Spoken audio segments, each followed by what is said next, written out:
ನಮಸ್ಕಾರ ಸ್ನೇಹಿತರೆ. ನಿನ್ನೆ ಅಮಿತ್ ಶಾ ಅವರು ಚನ್ನಪಟ್ಟಣದಲ್ಲಿ ರ್ಯಾಲಿ ಮಾಡಿದ್ದಾರೆ. ಈ ಮೂಲಕ ಬೆಂಗಳೂರು ಗ್ರಾಮಾಂತರ ಕ್ಷೇತ್ರದಲ್ಲಿ ಪ್ರಚಾರ ಶುರು ಮಾಡಿದ್ರು. ಇದೇ ಸಂದರ್ಭದಲ್ಲಿ ಅಮಿತ್ ಶಾ ಅವರು ಮುನಿಸಿಕೊಂಡಿದ್ದಂತಹ ಈಶ್ವರಪ್ಪನವರಿಗೆ ಫೋನ್ ಮಾಡಿದ್ದಾರೆ. ಫೋನ್ ಮಾಡಿದ ನಂತರ ಈಶ್ವರಪ್ಪನವರು ಸಹ ಸುದ್ದಿಗೋಷ್ಠಿ ಮಾಡಿ ಇದನ್ನು ಸ್ಪಷ್ಟ ಮಾಡಿದ್ದಾರೆ ಸಹ. ಅಮಿತ್ ಶಾ ಅವರು ಫೋನ್ ಮಾಡಿದ ನಂತರ ನಿಜಕ್ಕೂ ಈಶ್ವರಪ್ಪನವರ ಅಸಮಾಧಾನ ಕಡಿಮೆ ಆಯ್ತಾ? ಇಷ್ಟು ದಿವಸ ವೀರಾವೇಶದಿಂದ ಹೋರಾಟ ಮಾಡ್ತಾ ಇದ್ದ ಈಶ್ವರಪ್ಪನವರು ತಂಡ ಹೊಡೆದ್ರ? ಏನೇನೆಲ್ಲ ಮಾತುಕತೆ ಆಯ್ತು, ಏನೆಲ್ಲ ಕಂಡೀಷನ್ಸ್ ನ ಅಮಿತ್ ಶಾಗೆ ಈಶ್ವರಪ್ಪನವರು ಹಾಕಿದ್ದಾರೆ, ಅಮಿತ್ ಶಾ ಅವರು ಈಶ್ವರಪ್ಪನವರಿಗೆ ಏನೆಲ್ಲ ಸೂಚನೆಗಳನ್ನು ಕೊಟ್ಟಿದ್ದಾರೆ, ಈ ಎಲ್ಲವನ್ನು ತಿಳ್ಕೊಳ್ಳೋಣ. ದಯಮಾಡಿ ನಮ್ಮ ಚಾನೆಲ್ ನ ಸಬ್ಸ್ಕ್ರೈಬ್ ಮಾಡಿ, ವಿಡಿಯೋನ ಲೈಕ್ ಮಾಡಿ, ಶೇರ್ ಮಾಡಿ. ಸ್ನೇಹಿತರೆ, ಶಿವಮೊಗ್ಗದ ಬಂಡಾಯ ಶಮನ ಮಾಡೋದಕ್ಕೆ ಅಮಿತ್ ಶಾ ಅವರಿಗೆ ಎಂಟ್ರಿ ಆಗಿದ್ದಾರೆ. ಶಿವಮೊಗ್ಗದಿಂದ ಬಂಡಾಯವಾಗಿ ಸ್ಪರ್ಧೆ ಮಾಡ್ತೀನಿ ಅಂತ ಹೇಳಿದಂತ ಈಶ್ವರಪ್ಪನವರಿಗೆ ಫೋನ್ ಕಾಲ್ ಮಾಡಿದ್ದಾರೆ. ದೆಹಲಿಗೆ ಬನ್ನಿ ಅಂತ ಪುಲಾವ್ ಸಹ ಕೊಟ್ಟಿದ್ದಾರೆ. ಅಮಿತ್ ಶಾ ಅವರ ಈ ಸೂಚನೆಯನ್ನು ಸ್ವೀಕರಿಸಿರ್ತಕ್ಕಂತಹ ಈಶ್ವರಪ್ಪನವರು ಡೆಲ್ಲಿಗೆ ಬರ್ತೀನಿ ಅಂತಾನು ಹೇಳಿದ್ದಾರೆ.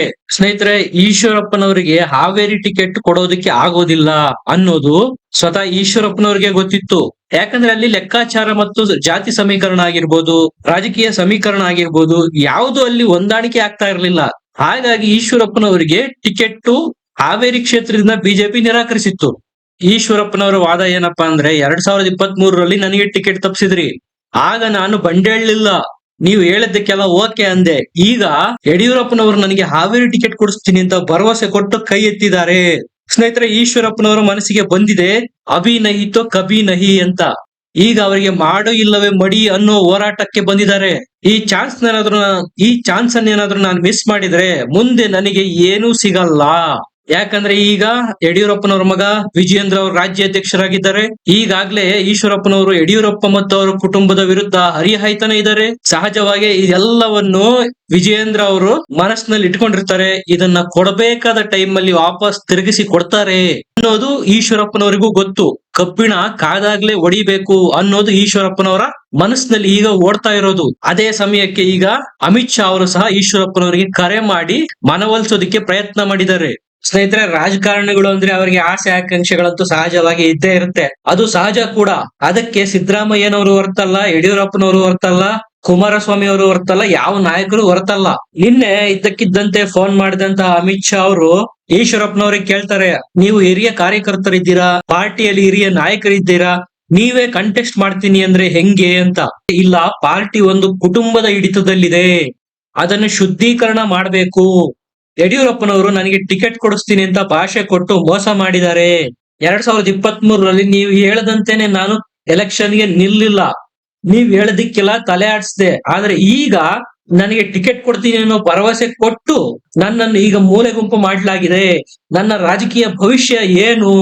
ನನ್ನ ಕಾರ್ಯಕರ್ತರಿಗೆ, ನನ್ನ ಫಾಲೋವರ್ಸ್ಗೆ ನಾನು ಏನು ಉತ್ತರ ಕೊಡ್ಬೇಕು? ನಾನು ಸ್ವತಂತ್ರವಾಗಿ ಸ್ಪರ್ಧೆ ಮಾಡೋದು ಸಿದ್ಧ, ಅದನ್ನ ಯಾರಿಂದಲೂ ತಪ್ಸಕ್ಕಾಗಲ್ಲ ಅಂತೇಳಿ ಈಶ್ವರಪ್ಪನವರು ಅಮಿತ್ ಶಾ ಅವರಿಗೆ ಹೇಳಿದ್ದಾರೆ. ಆದ್ರೆ ಇದೇ ಟೈಮ್ಗೆ ಅಮಿತ್ ಶಾ ಅವರು ಸಹ ರಿವರ್ಸ್ ಕ್ವಶನ್ ಕೇಳಿದ್ದಾರೆ.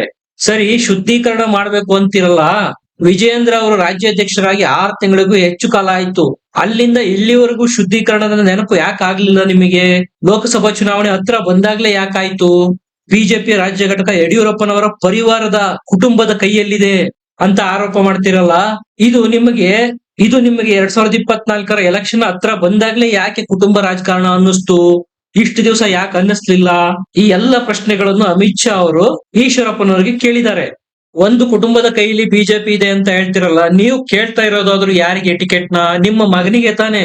ನೀವು ಕುಟುಂಬ ರಾಜಕಾರಣ ಮಾಡ್ತಾ ಇದ್ದೀರಾ ತಾನೆ? ಹಿಂಗೆಲ್ಲಾ ಪ್ರಶ್ನೆಗಳನ್ನ ಅಮಿತ್ ಶಾ ಅವರು ಕೇಳಿದ್ದಾರೆ. ಸ್ನೇಹಿತರೆ, ಬಿಜೆಪಿಯ ಒಳವಲಯದಲ್ಲಿ ಇರೋ ಚರ್ಚೆ ಏನಪ್ಪಾ ಅಂದ್ರೆ, ನೀವು ಕಂಡೀಷನ್ಸ್ ಹಾಕ್ತೀರಾ, ಎಲ್ಲರಿಗೂ ಹಾಕಿ. ಕಂಡೀಷನ್ಸ್ ಅಪ್ಲೈ ಮಾಡ್ತೀರಾ, ಎಲ್ಲರಿಗೂ ಅಪ್ಲೈ ಮಾಡಿ. ಅದು ಕೇವಲ ಯಡಿಯೂರಪ್ಪ ಮತ್ತು ಕುಟುಂಬಕ್ಕೆ ಯಾಕೆ ಅನ್ವಯ ಆಗಲ್ವಾ? ಸ್ನೇಹಿತರೆ, ಈ ಪ್ರಶ್ನೆಗೆ ಸಿಂಪಲ್ ಉತ್ತರ ಏನಪ್ಪಾ ಅಂದ್ರೆ, ಒಂದು ಕುಟುಂಬದಲ್ಲಿ ಹಲವಾರು ಜನ ದುಡಿಮೆ ಮಾಡ್ತಾ ಇರ್ತಾರೆ. ಇನ್ಕಮ್ ಜಾಸ್ತಿ ಯಾರಿಗೆ ಇರುತ್ತೋ ಅವರಿಗೆ ಆಬ್ವಿಯಸ್ ಆಗಿ ಪ್ರಾಧಾನ್ಯತೆ ಜಾಸ್ತಿ ಇರುತ್ತೆ. ಅದೇ ರೀತಿಯ ಪ್ರಾಧಾನ್ಯತೆಯನ್ನು ಯಡಿಯೂರಪ್ಪ ಮತ್ತು ಕುಟುಂಬಕ್ಕೆ ಬಿಜೆಪಿ ಕೊಟ್ಟಿದೆ, ಅದು ಸಹಜ ಕೂಡ. ಸ್ನೇಹಿತರೆ, ಈಶ್ವರಪ್ಪನವರ ಬಂಡಾಯ ತಂಡ ಹೊಡೆದಿದೆ ಅಥವಾ ಶಮನ ಆಗೋ ಎಲ್ಲ ಲಕ್ಷಣಗಳು ಇದಾವೆ. ಯಾಕೆ ಈ ಮಾತು ಹೇಳ್ತಾ ಇದ್ದೀನಿ ಅಂದ್ರೆ, ಈ ಹಿಂದೆ ಕೂಡ ಈಶ್ವರಪ್ಪನವರು ರಾಯಣ್ಣ ಬ್ರಿಗೇಡ್ ಅಂತ ಮಾಡಿದ್ರು.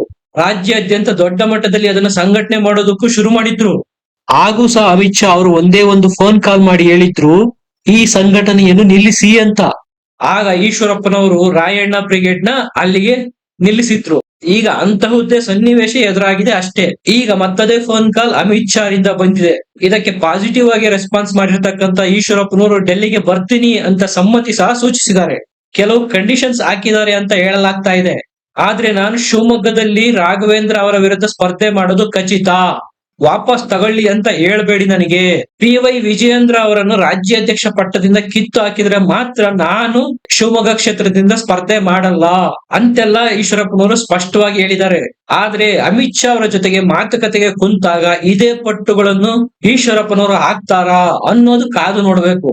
ಯಾಕೆ ಅಂದ್ರೆ ಅಮಿತ್ ಶಾ ಅವರ ಅಖಾಡಕ್ಕೆ ಇಳಿದಾದ ಮೇಲೆ ಅದು ಎಂತಹುದೇ ಸಮಸ್ಯೆ ಇರ್ಲಿ ಲೀಲಾಜಾಲವಾಗಿ ಪರಿಹಾರ ಕೊಡ್ತಾರೆ.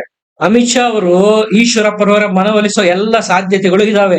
ಸ್ವತಃ ಈಶ್ವರಪ್ಪನವರು ಹೇಳಿದ್ದಾರೆ, ಅಮಿತ್ ಶಾ ಅವರು ನನಗೆ ಭರವಸೆ ಕೊಟ್ಟಿದ್ದಾರೆ, ನಿಮಗೆ ಮುಂದಿನ ದಿನಗಳಲ್ಲಿ ಸೂಕ್ತ ಸ್ಥಾನಮಾನಗಳನ್ನು ಕೊಡಲಾಗುವುದು ಅಂತ.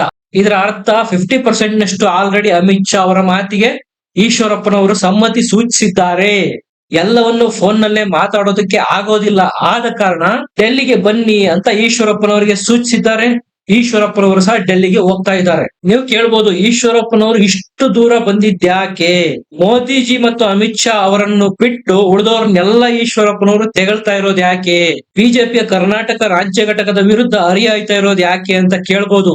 ಇಷ್ಟು ದಿವಸ ಈಶ್ವರಪ್ಪನವರಲ್ಲಿ ಒಂದು ಹೋಪ್ ಇತ್ತು. 2023ರಲ್ಲಿ ಟಿಕೆಟ್ ತಪ್ಪಿಸಿದ್ರ ತಪ್ಪಲಿ ಬಿಡಿ, 2024ರ ಎಲೆಕ್ಷನ್ ಬರುತ್ತೆ, MP ಟಿಕೆಟ್ಗೆ ಟ್ರೈ ಮಾಡ್ಬೋದು ಅಂತ. ಈಗ ಆ ಟಿಕೆಟ್ ಮಿಸ್ ಆಗಿದೆ. ಇದು ಮಿಸ್ ಆದ್ರೂ ಈಶ್ವರಪ್ಪನವರು ಅಷ್ಟಾಗಿ ತಲೆ ಕೆಡಿಸ್ಕೊಳ್ತಾ ಇರಲಿಲ್ಲ. ಆದರೆ ಅವ್ರು ಎಕ್ಸ್ಪೆಕ್ಟ್ ಮಾಡ್ತಾ ಇರೋದು ರಾಜ್ಯಸಭಾ ಟಿಕೆಟ್ ನ ಅಥವಾ MLC ಟಿಕೆಟ್ ನ. MLC ಟಿಕೆಟ್ ಅನ್ನು ತಮ್ಮ ಮಗನಿಗೆ ಕೊಡಿಸೋದಿಕ್ಕೆ. ಈ ಎರಡು ಟಿಕೆಟ್ ಗಳಿಗೆ ಸಂಬಂಧಪಟ್ಟಂತೆ ಭರವಸೆ ಯಡಿಯೂರಪ್ಪನವರಿಂದ ಬಂದಿಲ್ಲ.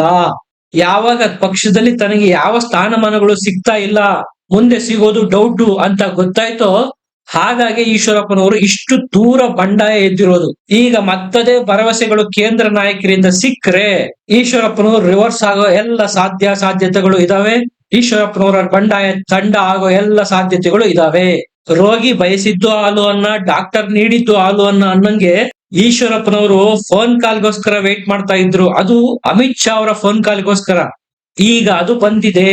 ಜನರ ಮನಸ್ಸಿನಲ್ಲಿ ಏನಿತ್ತು, ಈಶ್ವರಪ್ಪನವರು ಇಷ್ಟೆಲ್ಲ ಮಾತಾಡ್ತಾ ಇದ್ದಾರೆ ಯಡಿಯೂರಪ್ಪ ಮತ್ತು ಅವರ ಕುಟುಂಬದ ವಿರುದ್ಧ, ಆದ್ರೂ ಯಾರು ಅವ್ರಿಗೆ ಕ್ಯಾರೆ ಅಂತಿಲ್ವಲ್ಲ ಅಂತ. ಈಗ ಅಮಿತ್ ಶಾ ರಿಂದ ಬಂದಿರೋ ಫೋನ್ ಕಾಲು ಈಶ್ವರಪ್ಪನವರಿಗೆ ಬೂಸ್ಟ್ ಕೊಟ್ಟಿದೆ. ಡೆಲ್ಲಿ ಜೊತೆ ಸಂಪರ್ಕ ಕಡಿದುಕೊಂಡ್ರೆ ಅವರು ತಮ್ಮನ್ನು ತಾವು ಮೂಲೆ ಗುಂಪು ಮಾಡ್ಕೊಂಡಂಗೆ. ಇದು ಈಶ್ವರಪ್ಪನವರಿಗೆ ಸಹಜವಾಗಿ ಗೊತ್ತು. ಈ ಒಂದು ಕ್ಷಣಕ್ಕಾಗಿ ಕಾಯ್ತಾ ಇದ್ರು. ಆ ಫೋನ್ ಕಾಲ್ ಈಗ ಬಂದಿದೆ. ಮತ್ತೆ ಡೆಲ್ಲಿಗೆ ಆರ್ತಾ ಇದ್ದಾರೆ ಈಶ್ವರಪ್ಪನವ್ರ ಮನಸ್ಸಿನಲ್ಲಿ ಏನಿದೆಯಪ್ಪ ಅಂದ್ರೆ, ಯಡಿಯೂರಪ್ಪನವರು ಇಷ್ಟು ದಿವಸ ನನಗೆ ಭರವಸೆ ಕೊಟ್ರು, ಆದ್ರೆ ಅದು ಈಡೇರ್ಲಿಲ್ಲ. ಈಗ ಹೈಕಮಾಂಡ್ ಅಂದ್ರೆ ಹೈಯೆಸ್ಟ್ ಲೆವೆಲ್ ಇಂದ ನನಗೆ ಭರವಸೆ ಬರ್ಲಿ, ಅದು ರಾಜ್ಯಸಭಾ ಸ್ಥಾನ ಆಗಿರ್ಬೋದು, ಮಗನಿಗೆ ವಿಧಾನ ಪರಿಷತ್ ನಲ್ಲಿ MLC ಮಾಡೋದಾಗಿರ್ಬೋದು, ಮೇಲಿನ ಲೆವೆಲ್ ನಿಂದ ಬಂದ್ರೆ ಇದು ಈಡೇರೋ ಎಲ್ಲ ಸಾಧ್ಯತೆಗಳು ಇದಾವೆ ಅನ್ನೋ ಪ್ರಯತ್ನನ ಈಗ ಈಶ್ವರಪ್ಪನವರು ಮಾಡ್ತಾ ಇದ್ದಾರೆ. ಸ್ನೇಹಿತರೆ, 2023ರಲ್ಲಿ ಈಶ್ವರಪ್ಪನವರು ತಪ್ಪು ಮಾಡಿದ್ರು.